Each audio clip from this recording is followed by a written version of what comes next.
Eagles Nation was really, really, really good. This is another Wednesday night, another episode of the Eagles Elite podcast. We on here specifically tonight to break down the undrafted free agents that the Philadelphia Eagles signed. And the reason I'd like to do that, and the squad we want to do that is to give you an opportunity to understand these people that they have a long shot for making the roster. But keep in mind, there have been a lot of people who were included in a similar group, undrafted free agents that have made impacts on the Eagles roster. So, want to highlight those people as well as there's been a lot of scheduling rumors and quote unquote spoilers out there. So, what we're going to do is just kind of go over some of that as well. Of course, always breaking news. This is your spot to be anytime you want to hear about the Philadelphia freaking Eagles all year long, year round. This is a spot. This is where you want to be. So, with that being said, it's time to get into it. First things first. What's up, Wyatt? What's going on, everybody? Another week, another hour of nothing but Eagles talk. I'm ready to get into everything. You know how it is. Let's get it. Let's get it. And of course, we are also joined by one of our other co-hosts, the Eagles Diva. Eagles Diva, what it do? What's going on, Eagles Nation? Just ready to get into another week. We're getting closer and closer to the football season. Let's get it. Let's talk Eagles. Yes, ma'am. Yes, ma'am. So, Wyatt, you are our guy to go to for breaking news. So, what's poppin'? Yeah, waived a couple players here. Waived safety Andre Sacheri.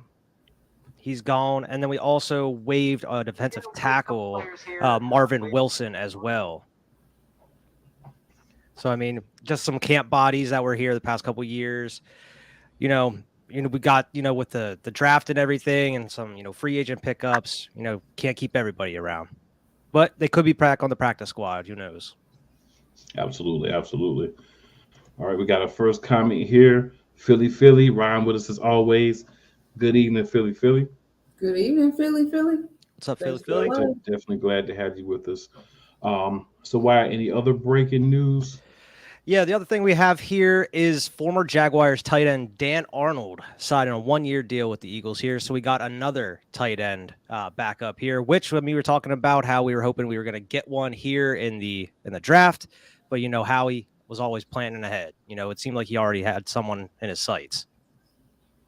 Yeah, definitely. Now, for me, an Eagles Diva, if you want to chime in, you can. I love the Dan Arnold signing because he's a veteran. He's a guy that can block. He's a guy that can play. He's a guy that can also be a role model and example for the young tight ends that we have on the roster. He's going to do everything that you need him to do as a tight end. He's going to be a guy kind of like when we had our Rodgers a couple of years ago. That's just whatever needed. He doesn't have to play a lot, but when he plays, he's going to give you everything, and he's going to help everyone else, be better. So love that signing. Yeah, absolutely. We need the depth there, especially with who's the dude always gets hurt. The tight end, Tyree Jackson. Tyree Jackson, of course. We don't want to have to go because Dallas Goedert missed a couple games last year. We do have Jack Stoll and like Calcaterra, but Calcaterra was just drafted and Stoll's been here a couple of years, but they're not elite by any means. So bringing in someone that is somewhat established will help as a backup tight end. Like you said, the Richard Rodgers thing. Yeah, absolutely. So I know that we have signed some of our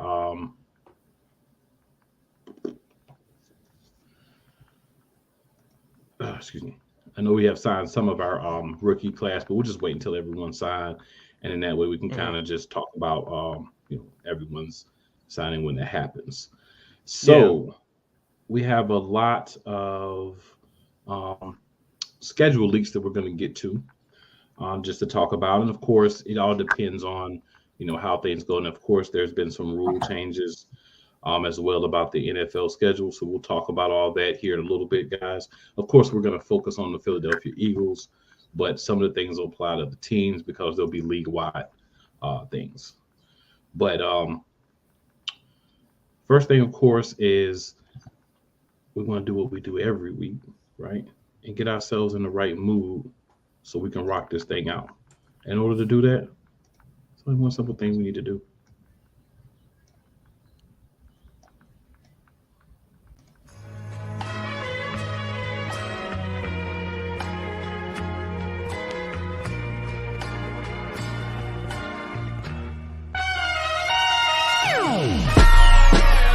wanted. The kick is away. And the kick is... It's good! And the Eagles win! It's hard to come to South Philadelphia and leave here with the win. You just don't come to Philadelphia and leave here with the win. Eagles fans everywhere, this is for you. Let the celebration begin.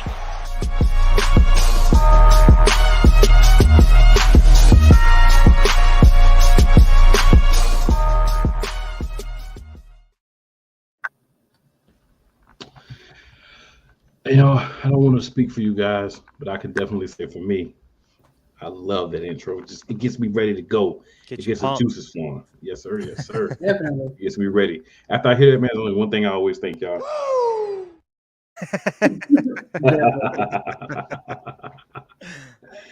But to hop into it, you know, it's one of those episodes where, like I said, there'll be a lot of just breaking down what's been happening with the team, what's happening with the schedule, so those type of things. And then next week, ladies and gentlemen, if you catch this live, you catch the replay, we will be getting back into our top 10s as well as our last season review.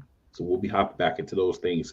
But this is something I think is important for us to cover, just because everyone may not go into detail on this, but that doesn't mean the information doesn't need to get out there for us to see. So we'll go ahead and start with first just going through the undrafted free agents that we signed. And then once we do that, we'll go back and then we'll break down each individual one. But I'll give you the list first, and of course the couch. So Eli Ricks, cornerback from Alabama. A lot of people had him as a 5th or 6th round pick, you know, but he ended up being undrafted, and falling to us in the free agency signing period after the draft. And also another cornerback, Mekhi Garner from LSU.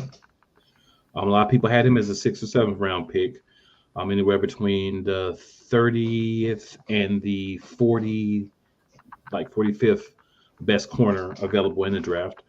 He fell to us, another undrafted free agent, of course. Then we had offensive tackle Trevor Reed from Louisville. Another guy that, you know, some people had being drafted in the 7th round. Some people had not being, drafted at all, kind of on that fringe.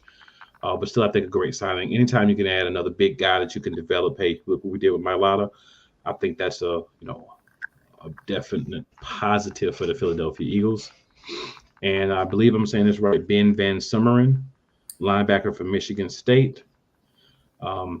People had him anywhere from 30th to 40th best linebacker available, period. And he fell to us undrafted.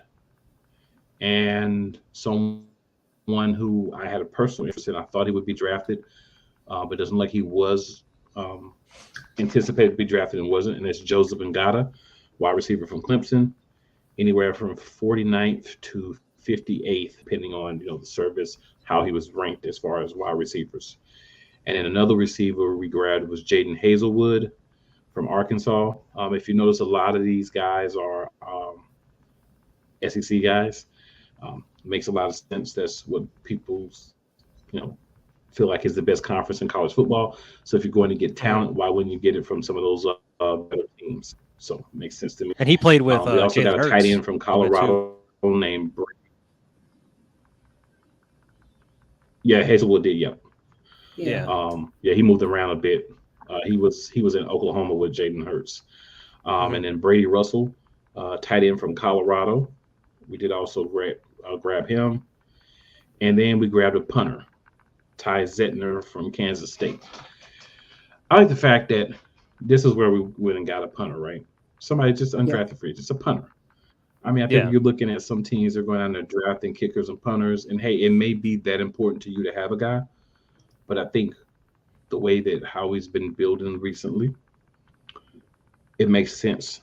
The way he made the moves that he made, I like him for the team, and I think they'll be, successful at least in the short term.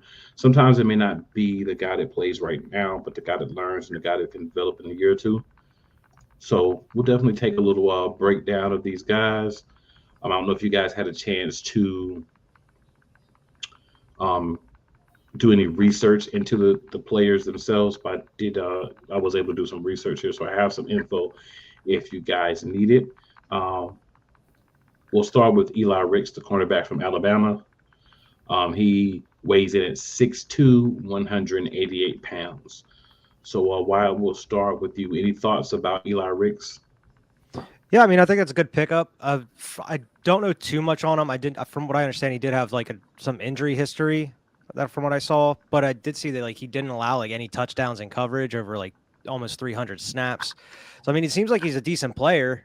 So I mean, we talked about last week how he likes these project corners. So hopefully, I mean, that's the point of getting some of these undrafted guys. You're hoping that they turn out to be like a diamond in a rough type thing, which past history with us and corners like that, it doesn't usually work out. But hey, you know, it seems like this is a new organization we're working with. They kind of turn the corner. So hopefully, with you know some of the staff we have, can turn these guys into hopefully starters down the line whenever Bradbury and Slayer are gone. Yeah. Dio, did you have any thoughts on Eli Ricks? No, I don't really know too much about him, but I'm just glad that we got another undrafted position filled, because I mean it saves on the cap space. On top of, you never know what you get from undrafted people. A lot of them think because they're undrafted that they are kind of the bottom of the barrel, but a lot of times you get, like White said, a diamond in the rough. So hopefully with this tight end position we can make that happen. But yeah, good pickup. Yeah, so Ricks was the 6th ranked high school player in his class. He was 39th by ESPN, 6th by Rivals. He started out as a freshman at LSU. So he started out at LSU, ended up at Alabama. Interesting thing there. He had 4 interceptions, including 2 pick sixes. He's very long, obviously 6'2". He's good in press coverage, so that's his specialty. So it's good to have guys that, have different specialties when you're looking at corners, especially guys that go undrafted, because you can have them focus on what they do well while you try to develop the things they need to develop. And I mean, as Diva mentioned, you're sitting behind 2 of the best corners in the game right now, learning and absorbing from them. So that should be a great opportunity for you. He loves when he has opportunities, he makes big plays on the ball. This time last year, he was in a lot of people's top 10, but he transferred to Alabama, and that didn't turn out quite like he wanted. He did end up starting, having some great games for Alabama as well. He's very good at the position. He has talent, but personality was the big part, I think, about him falling out of the draft, out of where most people had him, like a 5th, 6th, 7th round pick. But I think he's a good get for Philadelphia. I think he's a guy that will flourish under the tutelage of the guys that we have. And again, as Eagle Divas also mentioned, this is a guy that we did not spend any capital on. This is a guy that's undrafted, so we get him at a good deal. We get a chance to see him for a few years. If for some reason he doesn't work out, then hey, no harm, no foul. Practice squad, maybe release him. He goes somewhere else and has a decent career. We've had that happen before as well. So yeah, I think he's to me, he's probably the top player, at least arguably, with the next guy we'll talk about that we got out of our undrafted free agents. And then the next guy is Mekhi Garner. He's a cornerback from LSU. He's 6'2", 212 pounds. He played at Louisiana before he transferred to LSU. He gets his hands on the ball. He had 7 pass breakups in 2020, 8 in 2021, and 8 in 2022. He ran slow at the combine, so that hurts you always as well. But he had good athleticism otherwise. But combine times can kind of get you. So, any thoughts on Mekhi Garner? No, I really don't know too much about him, but I mean, that's just good competition for Ricks as well, and some of the other, CBs we have on the roster going into camp. Absolutely. Any thoughts, Diva? Mm-hmm. Okay. Well, yeah, he's a big corner. Still got to work on footwork. because he's got to be able to match NFL routes and make the Yeah. guys change directions, which is some of the things that you kind of you want from guys, but at the same time you can't teach height, but you can teach technique. Mhm. Don't Sometimes, He's get burned on great. them double moves. Yeah, sometimes don't get burned on because double moves. when we had Whiteside, I told you because he came to Prolific Park to work out with Ricky Cole, and I said when I told you, I said that boy footwork ain't right, Well, and Ricky you said worked for him. I have Well, I mean, Couldn't get it for some reason. he shouldn't have been drafted. That was on the scouting department for drafting him. But you can teach, technique, especially the corners, because it's about them using their hands and their body to be able to force changes of direction. Well, we had a press corner in the first guy we talked about. This guy's more of a cover two, or he's a guy that may be able to play that hybrid role and play some safety as well, where he can support the run and cover tight ends. So Mhm. big body, good size, still needs some technique work, but he's aggressive on the ball. He's good in the cover two scheme. So he's a guy that may be a situational player, and probably will be a great guy to help our really bad special teams as well. So that's kind of where I see him Yeah. year one.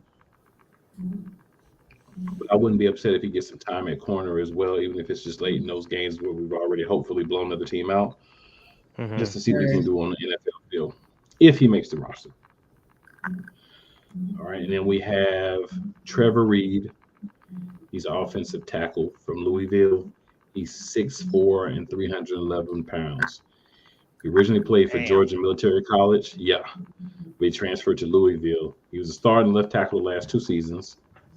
He's an unrefined player that has upside because he has a lot of athleticism. He's long-armed, high-cut tackle. Pass protection would be his thing in the league. He's not a great run protector at this time, but that's something, of course, that can be developed. And if you're on a team and you're being plugged into the right situation, it's not going to be a problem for him. And I forgot to make this change here, guys. Better late than never.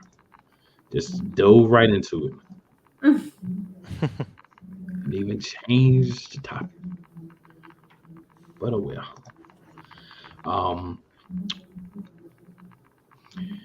He needs to work on upper body and hand strength. He's a decent athlete, but he's got to work on his core and balance and body control. And I mean, these are the things that you would expect from a guy that you end up drafting as a undrafted free agent, right? Because no one even saw fit to get him in like the 6th or the 7th round, so you expect that. But like I said, if I'm confident of any position where we'll take this guy and make him a serviceable starter, it's Stoutland and that offensive line. So I expect him to get in, learn, and become a better player over the next year or two, and be a guy that contributes in a couple of years to the team. All right, so that's that guy. Now, does either one of you have any thoughts on Trevor Reed? You took the words out of my mouth, man. Like, pretty much, it's the opposite of the corner situation. I have way more faith in them pulling this dude in, and with the Jeff Stoutland University, like making him I don't know about a key part, but a part of this offensive line going forward in the next couple of years. Whether if it's just due to injury, but yeah, with Jeff Stoutland and the other vets on there, I'm more than confident that they can turn him into like a serviceable player there. Most definitely. And just having the depth. I mean, I think it's important to have depth no matter what, because you don't ever know who's going to go down. And then that also gives them a chance to really, be able to show, improve what they could do. And then, watch film and then improve. It's all about improvement. Yep, and then flexibility too, because he's a guy that he can play either tackle. He's played left mainly, but he's got a lot of technique either way, so you can teach him to play both sides. So that way you have that flexibility. We know Lane Johnson is a guy that will miss games throughout the season or miss parts of the game. So bringing another guy that can play that position, at least learn behind him possibly, wouldn't be a bad situation to be in, and especially if he's able to learn both right and left tackle and be that swing guy. So if either one of those guys get hurt, he would be a guy that could step in and maybe play that role and then work his way up.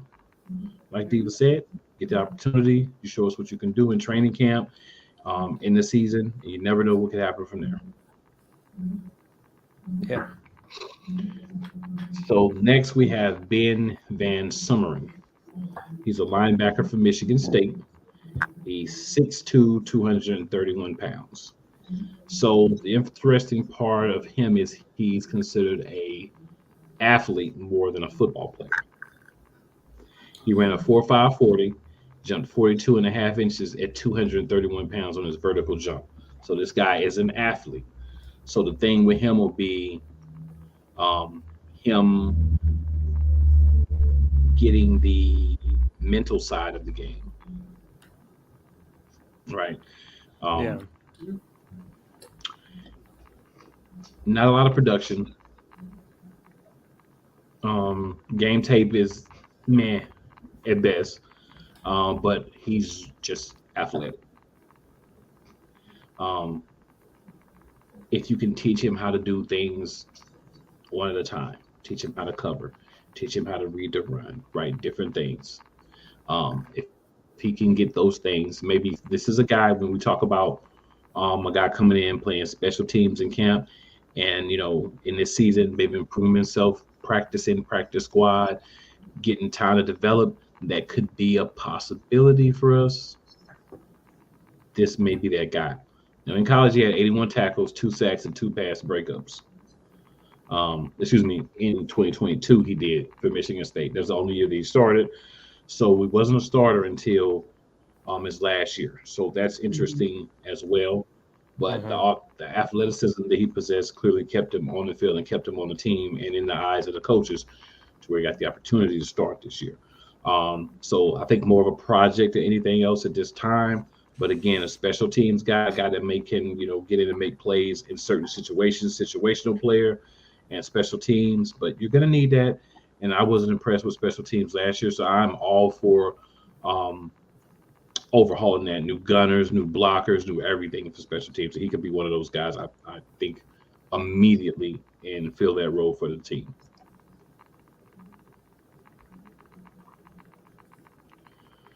All right, so we got a comment. I'm not able to see who it is. But they say, what's up? Does Joe Nagata, wideout from Clemson, crack the lineup being compared to Julio Jones? Thoughts? So we'll actually hop on to that in a few minutes. We appreciate you checking in and watching us. If you have the opportunity, please hop on YouTube. That way we can actually see you without you needing to go in and approve us to be able to see who you are. And plus, it also helps our numbers when we get you on our YouTube channel. That's Eagles Elite. That's youtube.com/@Eagles Elite Podcast. But we're definitely going to hop on to him just real quickly. Diva or Wyatt, any other thoughts on, Ben Van Summeren? No, go ahead, Diva. I did watch a few of Michigan State's games this year, so I did see a little of Van Everett. He's very athletic, very, very athletic. So I think that would be good. I think that, we can develop him as far as his skills. But yeah, he definitely would be a good add to the special teams with his athleticism. Yeah, it certainly seems like a project. Definitely more than the other free agents that we talked about so far. But like you said, we went kind of through the same thing with Mailata, way different position. But he never played football before going into the draft and everything. So if you're able to teach him like the coverages and everything like that, it's possible. But this looks like it's going to be like a year by year process. It's nothing new, but if he can come in and make an impact on special teams, that would be great. Because our special teams was a big problem last year, but I feel like that was more due to the coach, which we still haven't gotten rid of. I hear that, man. I hear that. You know me, I've never been a huge fan of the coach we have, but it is what it is. They want to keep him, so that's that. So I'm sure both of you have a few more thoughts on Joseph Nagata. We've heard a lot about him the last few weeks. He's a wide receiver from Clemson, 6'3", 217 pounds. What are you guys' thoughts on Joseph Nagata? Go ahead, Diva, if you want. Yeah, just another great addition. I don't really remember seeing him play this year, but he's just another great addition. Yeah. I mean, that wide receiver 3 spot's wide open as of right now, especially with everything that's going on with Quez. And I mean, they brought what was it, Zacchaeus in. So I mean, you got him, Quez, and who else? Greg Ward. They signed again on the roster. So I mean, it's wide open, and we picked up a couple unrestricted free agents.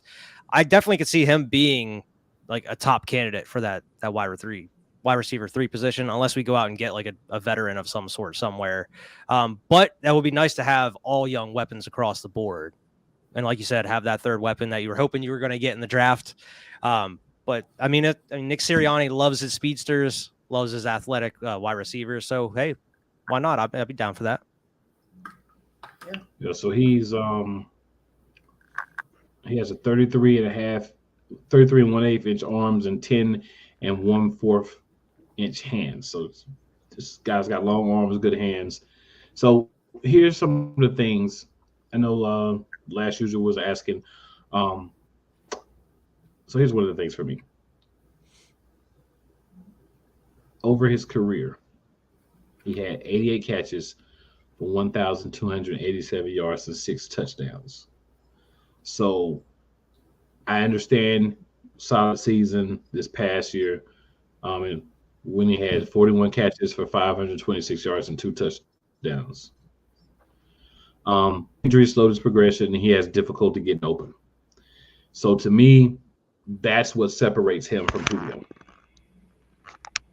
I know a lot of people hold, this is the second, another comparison of this guy and that guy.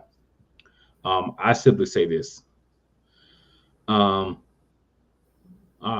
what's going on? So Sean says he was the guy with the quiz competition. He was one with the guy that commented. He was talking about the quiz competition. Yeah. So appreciate you hopping over, Sean. That's the thing for me, but I think some of the comparables and the better plays that you've seen from him, you definitely could make some comparisons, but I think he's got to be better at getting it open. Press coverage kills him. He's a good pass catcher when he catches the ball. I'm trying to figure out how to say this. When he gets into the route, it's tough for him to uncover. And what I mean by that is you get into your route, you're going one way, and then you have to kind of show yourself to the quarterback or be ready for that timing route. And he has some problems with that. The timing. And I think NFL quickness and coverage is going to be difficult for him initially. But I think he has the innate skills that once he gets more coaching on that, if we have that for him, which is something we haven't had in the past, but it looks like we started to turn the corner with Devontae Smith as far as just coaching him up to be able to play in the NFL. I mean, you can't teach, 6'3", 217 pounds. You can't teach that. Yeah. But maybe this is like this perfect spot that could benefit him. Not as far as coaching, but as far as because you have Devontae, you have AJ, Dallas Goedert on the offense as well. Maybe keeping him in that slot would help him and benefit him a little bit, as far. I mean, you have all these other weapons they're looking out for, and maybe that could help him out if he does get that wide receiver 3 spot, of course. But who knows? I mean, I think it's definitely going to be down to those 3 I mentioned, unless they pick someone else, like Quez, him, or Zacchaeus, who I haven't really seen anything on him, so I don't really know what he looks like as well. Zacchaeus is going to give Quez everything he can take for that number 3 receiver spot. Zacchaeus definitely is a guy. I know it's a little bit off of the undrafted free agency thing, but Zacchaeus is a guy who catches the ball. He knows how to run routes. He understands how to play, and he does not drop the ball a lot. He secures the ball. He doesn't fumble. He does all those little things that you want that number 3 to do. He's like a younger version of Pascal to me, a little bit bigger. So I think Zacchaeus is going to give them a run for money, whoever he's battling to possibly be that 3rd receiver. And I think that's why Quez Watkins is mad, and that's why he said, I'm going to show everybody. You're going to have to show everybody, Quez, because if you don't, you're going to be battling, I think, Ngata, and the next guy we'll talk about, Jaden Hazelwood, for the 4th receiver spot. So Okay. get it together, or yeah, you might be moving on down the depth chart. Um, Now, the other thing that could be good about Nagata that we don't get with a guy like Devontae Smith is his ability to be physical. If he sets himself to it, he could be a great blocker for us. He can be a guy to block. He can be a guy that maybe can contribute on special teams. He could have that same type of role as Pascal had on the team. Um, Hopefully, it's not his ceiling, but there are some people that believe that may be his ceiling. But I'm not going to buy into that. I think it's all about work. You work, you get better. Some guys come in, you're the top picks, you're the number one guys off the rip. But we've seen plenty of examples. We don't need to go through them of guys that may have came in and people thought they weren't going to be this, they weren't going to be that because of deficiencies in the game. Come to the league, you get on a serious workout plan. You learn how to be a professional. You get mentored by the better wide receivers on your team. You're in that wide receiver room all day. You put in that work, you can make it happen. So we will see where it goes with him, but I do think this is a good guy to pick as an unrestricted free agent. Undrafted, free agent. This is definitely a guy that I'm not upset with us signing. Yeah, I'm all for the depth at wide receiver position. Yeah. And also Ricks and Nagata, who we both talked about, two guys we talked about, they were 5-star recruits coming out of high school. Hazelwood was one as well. He was the 5th ranked by Rivals, 6th by ESPN. So this is a guy that people had a lot of faith in coming out of high school, that he was going to be one of those guys in college. Mm-hmm. He's 6'2", 250 pounds, but he ran a slow 40 at 4.66. So that hurt him a lot as far as teams looking at him because they're saying, oh, he ran a slow 1.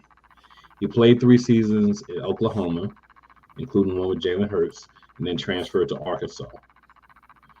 In Arkansas, he had 59 catches for 702 yards and 3 touchdowns.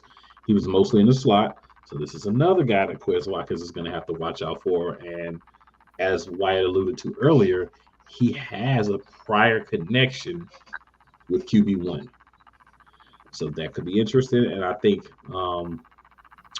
he could have that Pascal-like role, but I think also he could take Watkins' spot. I think Watkins is the most vulnerable guy as far as a starter, really on offense or defense, to lose their job to a rookie or a free agent that's come onto the team that was already there. Obviously, there's some spots that were going to be open anyway, and we'll talk about the different positions as we did last offseason, who's there, where we have the rankings as far as who's the number 1, number 2, number 3, and those. We'll definitely get into that as well as we get a little deeper into the offseason. But yeah, you guys have any thoughts on Jaden Hazelwood, the former Oklahoma and Arkansas receiver? I mean, I'm just glad that they're listening to QB1, because my guess is that he's kind of putting that stuff in their ear as well. Like, hey, I played with this dude before. Maybe you want to go try him out. Yeah. Hey, they're listening to him. Seems like they're all in on QB1 after giving him that max contract. So I love to hear it. I love the way that the organization's going. I just want to rub in the face of other organizations. Team-friendly max contract. Just had to put that in there. Right. All right. So we have 2 more undrafted free agents to talk about, and then we'll talk about a few who did really well from last year. So the first one here is Brady Russell, the tight end from Colorado. He's 6'3", 247 pounds. He only had 20 catches for 153 yards, but he was on the Colorado team last year that was really bad. The one where Deion came in and basically was like, hey, y'all don't want to play football, work, get better, just leave. Get out. Yeah, get out. Some of them just left because they don't even want to really play. So he was on that team. So, yeah, he's one of those guys. He could possibly be a guy that could make the squad. You never know. Jack Stoll was a guy, just another example of an undrafted free agent in 2021 who made the team and is basically become the backup tight end for us. So we'll see how it rolls with Russell now. But like I said, that team was so bad that there's not even like there's not a lot to go off of as far as stats. It's just mostly for talent, the raw talent. Yeah. Any thoughts, you guys? No, man. No. All right, cool. And then lastly, we have our punter, Ty Zettner. He'll give sip-offs competition and training camp as long as they're both there.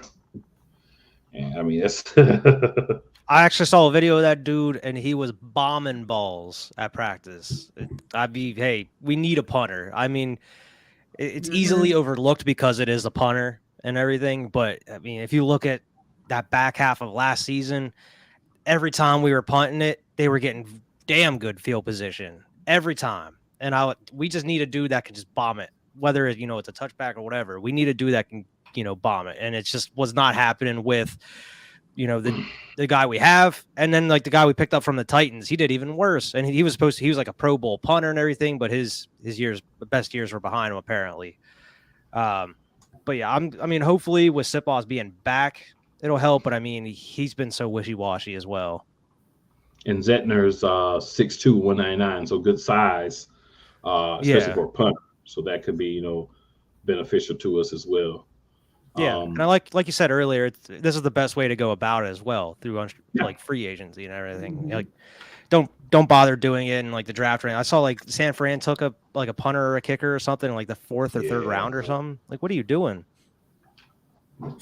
Hey, be careful, man. Deebo Samuel might hear you and then start running around again crying about that they was playing 10 people and that's why they lost, because he's still running around crying about that. Send him that picture of AJ with the tissue box. Keep crying, man. Keep crying. World's smallest violin is definitely. He'll be crying again after the game here this year too. Yeah. All I want to say about that is, San Francisco fans, whether you win or lose, keep calm. It's the regular season. Mm-hmm. If you beat us in the regular season, it doesn't mean you're going to the Super Bowl. If you lose to us in the regular season, it doesn't mean your team sucks and the referees cheated. It just means that you weren't the better team that day or you were the better team that day. That's not a day. Move on. The days that are important are the days of the championship game, the Super Bowl, and the playoffs. Unfortunately, guys didn't get it done. You gotta live with it. It's okay.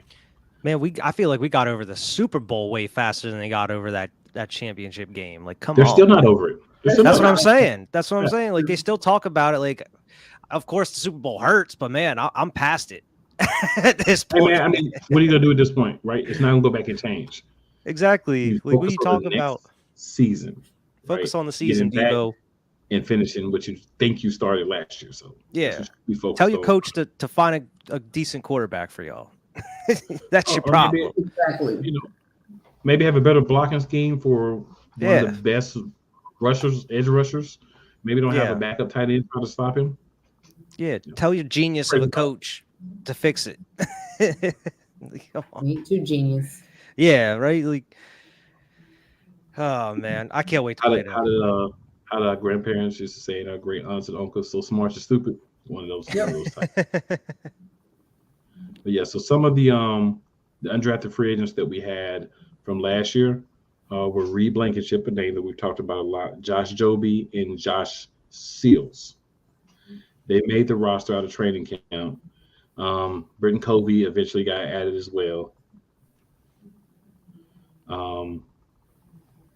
Whatever. But so those were the guys from 2022. In 2021, Jack Stoll made it. In 2019, TJ Edwards and Nate Herbig made it. Just two names we, Look at TJ Edwards went and just got paid. Yep. In 2018, we had one Bruce Hector. Never heard of him, and I'm a pretty strong fan, so I'd say he didn't have much of an impact. 2017 was a good one. Corey Clement was an unrestricted free agent undrafted free agent that we signed. 2016, we'll just go back a few years here. Paul Turner, Dylan Gordon, Destiny Veo, and CJ Smith. Yeah. It just shows that we don't always hit on undrafted. I recognize a couple of the names, but like nothing like stands out or anything, of course. Right. In 2015, one made the roster. It was Diddle Rice. Yeah. In 2016, Burton and Cody Parkey. Those actually were two guys that made a difference on the team. Mm-hmm. Poor Trey decided to go to Chicago to try to get paid and forgot that he was an undrafted free agent, and didn't go well. He ended for up him. helping us out a couple years later, Cody Parkey. Yeah. Helped us out twice. Double doink. Yeah, appreciate that.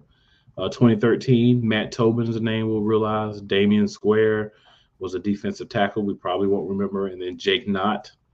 I think I remember him having a smoking a pancake with the Eagles.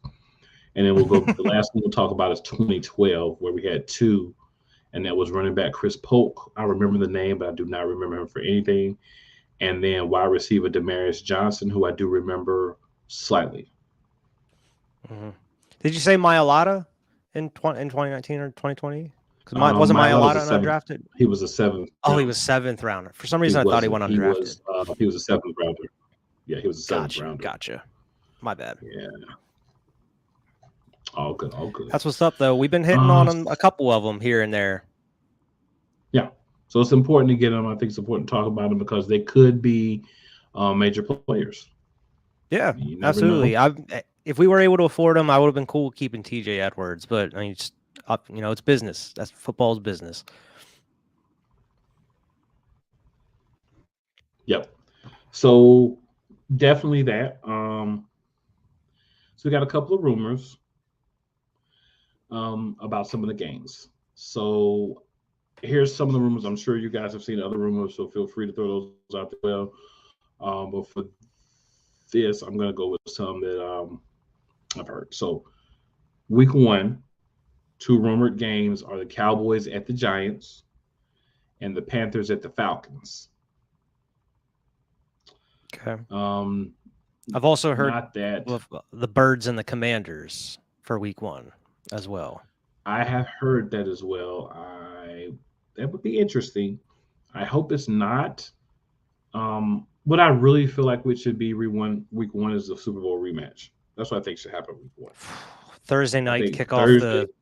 We should go to Kansas City and let's start it off right. That's what I think. I doubt they'll do that, but I think you have a rare opportunity. You have the team that lost and the team that won the Super Bowl, right there. They're playing each other anyway. They're both expected to be really good the next year. I mean, it writes itself, but what I'm hearing is Eagles Chiefs week 2. Yeah, from Donna Kelsey herself apparently posted on Facebook about a bunch of different schedule leaks or something that my guess is she had from the source from her son. So she said about the Eagles playing at Arrowhead week 2. Hopefully it's a primetime game. You would think they would make that a primetime game. It's got to be a primetime game. I'm just baffled why it's not week 1, but it's got to be a primetime game. I'm hoping they play at home week 1 as well. That way we don't have to sit there and see the unveiling of the banner and everything. I don't want to see it. I don't want to deal with it. That is a good point. Any other rumors you've heard about week 1? No, not really. Not really. Okay. And what about week 2? Either you guys heard any other rumors about week 2? Just what old Mama Kelsey posted about the Chiefs and Eagles there. Yeah, that's all. I haven't heard anything else. And then us playing on Christmas. That's about it. Yeah, and that's official. Yeah. Yes, it's funny how they're supposed to be everything coming out tomorrow, right? But there's already things that are pretty much official. Yeah. Crazy. Go ahead. Yeah, go ahead, man. I was gonna say it was Giants and Eagles, 4:30 game on Christmas. So how Boston Scott stole Christmas for the Giants. Yep.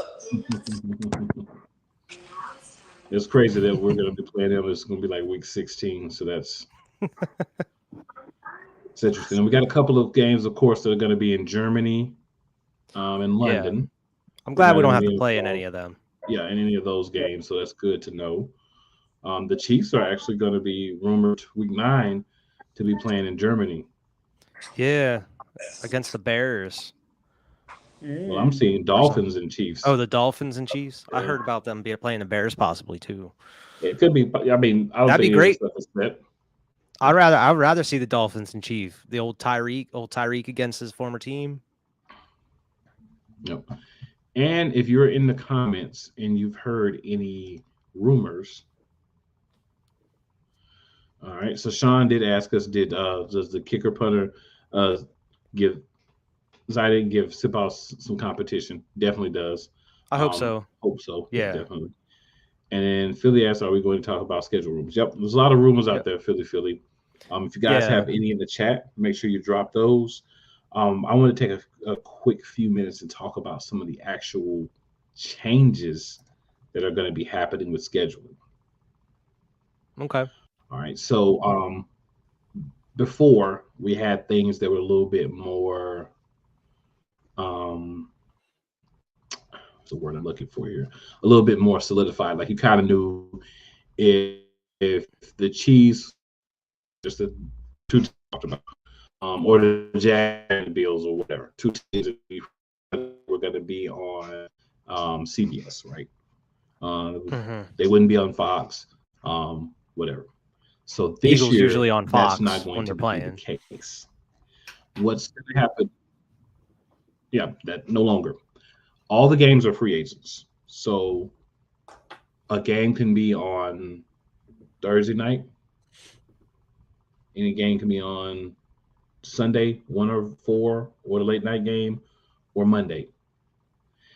I think you had to do this for Amazon because Amazon had a lot of garbage games last year. And also, you can play on Thursday night twice a season now. And no one's guaranteed a primetime game. So we're going to see basically what I think is what I would refer to as a cluster cluck, for lack of saying anything worse than that. You're going to see a lot of times where you may, I mean, I don't know how they're going to do it. I guess that's going to be revealed tomorrow. Yeah, we did hear about the Christmas game, Philly. And there's a lot of other rumors, but there's no point in talking about like 50 different rumors. But let's just say, from what I've seen, that's supposed to be our schedule. Is going to be a lot of interesting matchups happening at different points. And we're going to have a couple of Thursday night games, a couple of Monday night games, and a couple of Sunday night games. We'll see if that all holds. But to me, the biggest concern with scheduling the way that they're going to be doing things now is switches, logistics of the switches. If I'm expecting the Eagles to play at 4 o'clock, coming in town, they end up playing at 8 o'clock because they get flexed a week or two before. That kind of changes a lot of things because if I'm expecting them to play at 4, maybe the timing for me to check out of the hotel, flights going home, different things like that could be affected. And some of these things are going to change rather quickly. So my concern is, how does that affect like me as a consumer, you guys, all the teams? They're fans, people that may not be from a city that's going to watch a game, or even fans of the other team. They're coming and paying for tickets, so they're gonna have to find a balance. Yeah. As soon as I saw those rules, like not the rules, but like pretty much everything going that's new happening with the scheduling and everything, I immediately thought, oh, this is just an easy way for them to move stuff around if they ever needed to, or if they want to, like, oh, this game didn't turn out how I wanted to, let's just bump this game up to the prime time slot, or these two teams aren't as good as we thought they were at this point of the season, let's bump them down, move someone else to prime time. It makes sense as far as, because nobody wants to see bad Thursday night matchups like we've had the past couple of years, like you said. But at the same time, yeah, you got to think of it from like a fan's point of view that wants to go see these games. Like, how is someone just supposed to change a plane ticket or travel or hotel accommodations last minute like that? You can't. And I understand. I mean, the NFL is all about their money and they want to put the best product out there and then their best time slots. But I mean, it's just not. It doesn't help the fans any. I think it hurts the fans. Yeah, most definitely. Because you don't never know where somebody's traveling from. Like, what if they're traveling from England and they have to go back to work, like, and have to be back to work on a Monday, and you change your 4 o'clock game or your 1 o'clock game to an 8 o'clock game at the last minute. Like, you can't do that. And people pay a lot of money for these tickets and to travel. And then we all know hotel, you have to check out at least by 12. So you basically have to stay another day. And so that could just be, that could be hectic.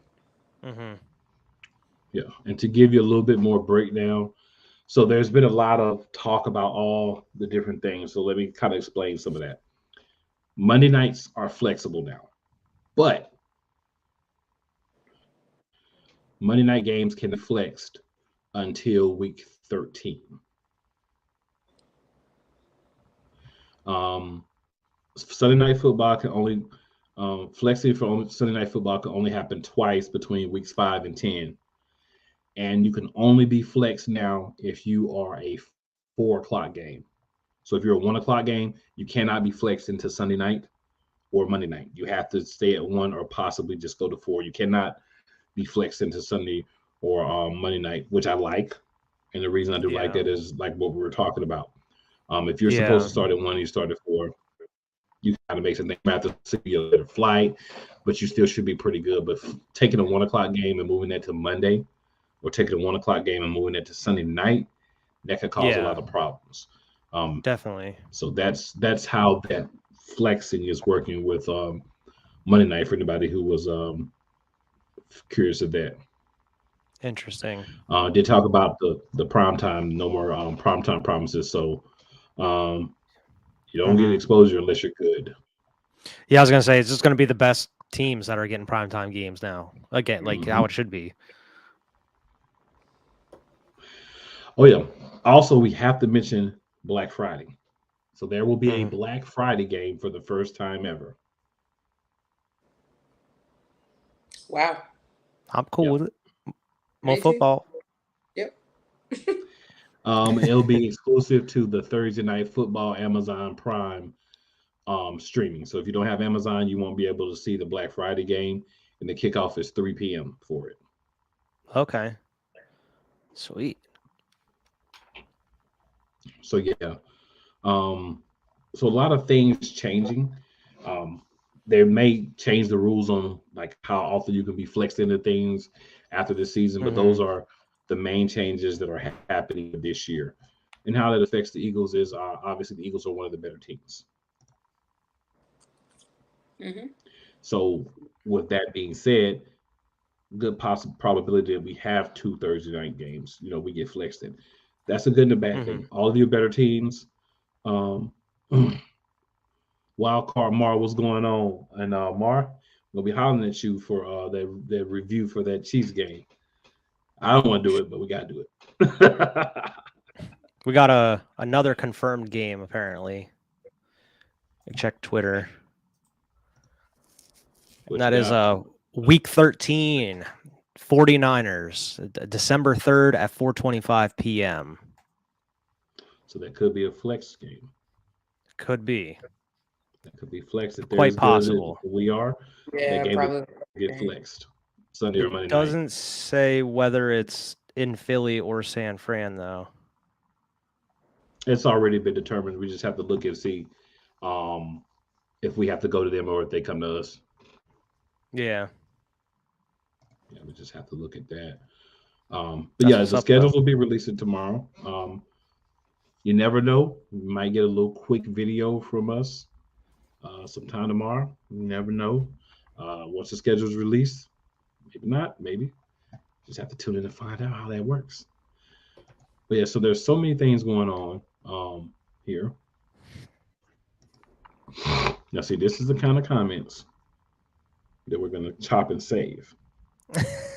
Right?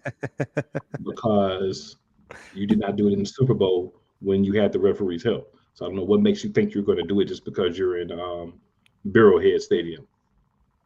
Yeah. I am not afraid of those Chiefs. I wasn't in the Super Bowl, and I'm certainly not now. The Chiefs didn't show me anything to scare me. No. Jonathan Gannon, like I've been saying all last year, scared me. And he proved to be the difference in the game, and he's no longer here. Yeah. Right. And also we got Snowman Multimedia, Snowman Snow? himself. No way. Appreciate that. Yes, sir. But yeah, guys, this schedule is going to be very interesting. There's a lot of teams that we play. We know who we play already. It's just a matter of what week we're going to play and when we're going to make things happen. Yeah. So stay tuned to Eagles Elite because we will be discussing this. You know, we're going to break it down next week because we have no choice. That's who we are. That's what we do. We do. So let me reiterate for Wyatt. I hope you're listening. Do I have to say it again? We does not understand. Are not afraid of the Kansas City Chiefs and the Refer Chiefs in Arrowhead or anywhere else in the world. I mean, I'm just confused because you still didn't put a whooping on us in the Super Bowl. I mean, our QB outperformed your QB. It's just our defense didn't do a damn thing. I mean, we've been through this a bunch of times already, but there's no reason to be scared of those Chiefs. Come on now. Chiefs, no fear. They're just all high. They're uppity right now. It is what it is. That's what happens when you win a Super Bowl. That's what you'll come down to earth. It happens. Our hearts don't pump Kool-Aid, partner. Eagles hearts drinking don't the pump Kool-Aid. But I did want to mention, since you mentioned Jonathan Gannon isn't here anymore, it is to make a note that tomorrow Sean Desai is having his introductory press conference tomorrow. It's his first press conference defensive coordinator. And we also are going to be hearing from Brian Johnson for the first time since he has become offensive coordinator as well. So for Eagles fans that are in the press conferences, those are ones to look out for tomorrow because I'm going to be definitely tuning into those. For sure. This is a good opportunity to meet our OC in DC, hear what they have to say, hear them answer questions. Absolutely. And get some inside information on these guys because, they're supposed to be leading the team, right? So the time of the show has come. Of course, we got to do our cheap plugs. So shout out to Shady Sports Network, our partner, who we're also streaming on. With Shady Sports Network, man, all football, all time. Fantasy football, covering all the professional leagues, indoor football leagues, XFL, USFL, leagues of that sort, talking to different players, coaches, team owners, different things from those leagues. They're all football, so perfect match with an elite show for one of the best football teams in the world, the Philadelphia Eagles. So shout out to them. Also shout out to Play College Sports Productions. We rock with that, kind of where we come from. Another show we have there on Friday nights, Play College Sports Talk Show, 7:30 p.m. Eastern Standard Time. Drop through, check us out. Of course, Wyatt, talk to us about where else we could find you as well, sir. Yeah, man. You can find me on Twitter and on Instagram at Wyatt Burgard, at Wyatt Burgard on Twitter. Pretty much just talking about Eagles and sports and stuff on there. Of course, you can find me on my other show, Cinema Trip Reviews, on Twitter, Insta, and YouTube, and wherever you get your podcasts as well. It's just a podcast talk about movies and TV shows and stuff. It's a lot of fun. Come in, make sure to like, share, and subscribe. Yep. And then also, man, I'm everywhere, right? Basketball shows, professional wrestling shows, football, Matchup Madness will be hitting you back up here on the week before the season starts. So a lot of places you can see me. Just look for me. You can always follow me on YouTube, my personal one at Cool McCain, or here at Eagles Elite Podcast or Play College Sports Talk. Shout out to Sports Empire Network as well. So definitely a bunch of different places where you can see this mug and hear me talk sports. Eagles Diva, what you got? You can always follow me on Facebook or Twitter at Sierra Cobb. And I think Twitter at Sierra Cobb 1. Yeah, follow me. Always talking sports. Let's get it. And at this point in the show, there's only one thing that I'm going to say to Lamar and the Kansas City Chiefs. And it goes a little something like this. And if you're not down with that, Philly's got 2 words for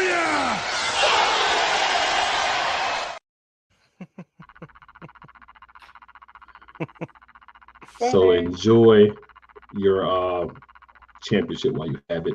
You will not be winning another one. If you can get back, you're going to get the beat down you deserved last year. And I'm not talking about the regular season. You know what I'm talking about. I'm talking about when it counts, Mr. Wallace. All right. All right. Y'all have a good one. So fly Eagles fly. Hashtag be elite. Hashtag be elite. And we're gonna put it up here. You got 2 words, the champs. Yeah, you're the champs.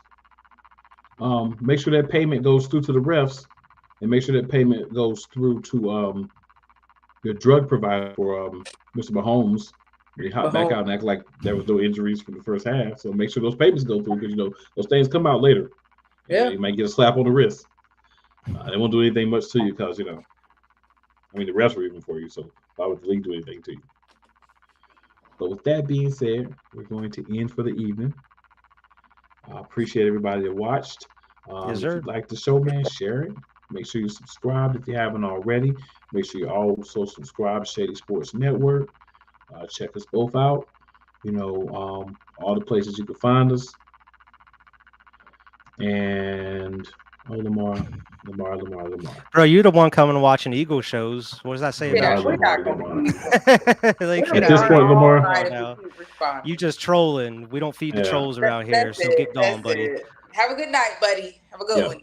Only one thing left to say to you before we end. You know your damn role and shut your damn mouth. That's for you, sir. That's for you. Now, with that being said, y'all have a good one. Yeah, have a good one, everybody. And let's get it.